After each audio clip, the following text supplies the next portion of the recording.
Good morning, my name is Daphne Banker. I hope you are enjoying watching the Frew Park YouTube channel.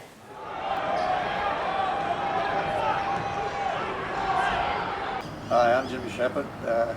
I hope you're all enjoying the Frew Park Milton videos on YouTube.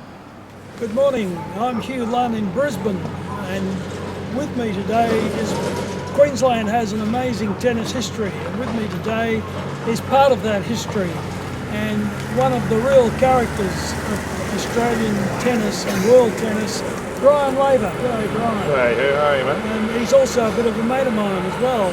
And Brian came from Rockhampton, and he's from a famous tennis family. One of his cousins, Rod Laver, he won a couple of Grand Slams. And two Grand Slams, you're right. Four tournaments twice. Yeah. And Brian was a University of Queensland Blue and a tennis coach. He was coaching, you were coaching Hunar for China back in the early 80s. I coached the first Chinese team for the American government on the Laver situation. Yeah, and when Rod Laver built a big tennis centre in America, where was it? It was in Florida, Delray Beach, sadly, the place where they recruited those guys involved in the trade centres. But Delray Beach was the place. Yeah. Well, when Rod built this big, massive tennis centre, wasn't it? There was 36 courts. 36 Ian and courts, a Canadian partner. Rodney was a touring pro. Jimmy Shepherd, Brisbane boy, director of tennis. Yeah, well, the interesting thing is Rod wanted to teach the Americans how to play tennis, so he took over not only himself, but Jimmy Shepherd of Maruka, who's on the Frew Park YouTube channel, and Brian here.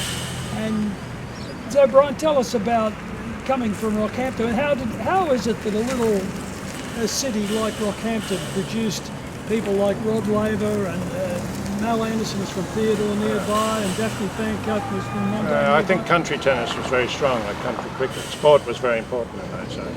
And my family had a private court at the cattle properties, and that's my first memory of it. Oh. And Dad's father's brother, that's Roy, Rodney's father, they had a court over at Parkhurst where Trevor and Bob and Rodney wasn't allowed to play initially, he was told to stay outside, so he stared desperately all the time.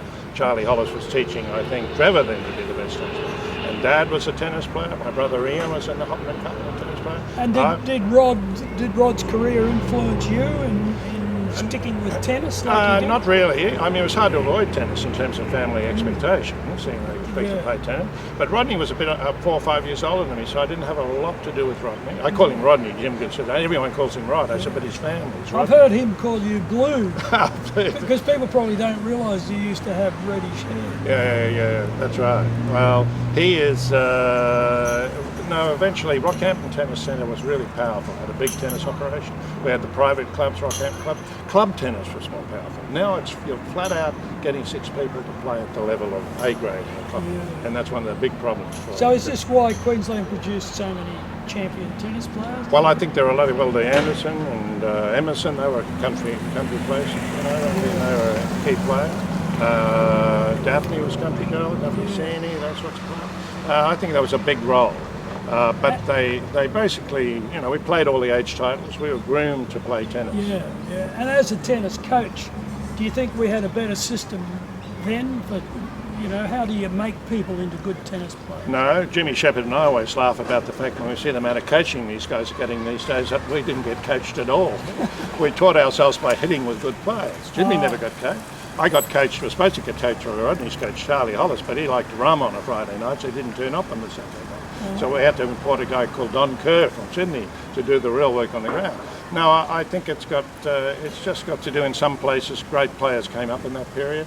It was, I think, a very important way that country boys got out of. But you go around coaching tennis. I mean, the Chinese government has asked you to go up there and coach tennis, and you coach Chinese, you've coached in America. The Brazilians, I coached all the Brazilians, made me the unofficial head of their Davis Cup team. Oh, right. Well, what makes a great tennis player? Brian, I mean, is Rod Laver's cousin, you must be. Well, I'm going to answer that in some stuff I'm talking about. I think it's a moment when all sports people find a level of self-esteem and skill where they transcend reality, where it's not an arrogance, it's just playing sport at a level where in every sport I think that's true. So only a few can do that? I think only a few can do that.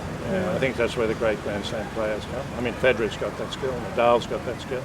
Rodney had it, you know. I mean, Hode had it.